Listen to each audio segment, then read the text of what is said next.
Want to know how to see or check global chats in Raid Shadow Legends? Well, no worries. In this video, I'm going to show you an easy step-by-step guide on how you can do it. It's super simple and under a minute, so let's get straight to it.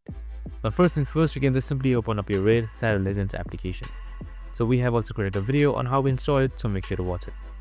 So once everything is done, and once you upload tutorials, you should be onto the select face right here.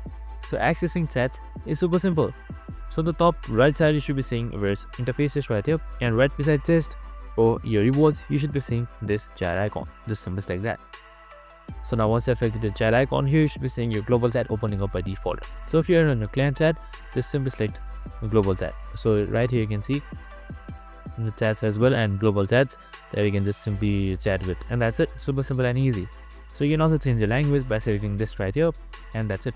I hope this video helped. If it did, make sure to like, subscribe and tune in with us for more of these videos. See you in the next one.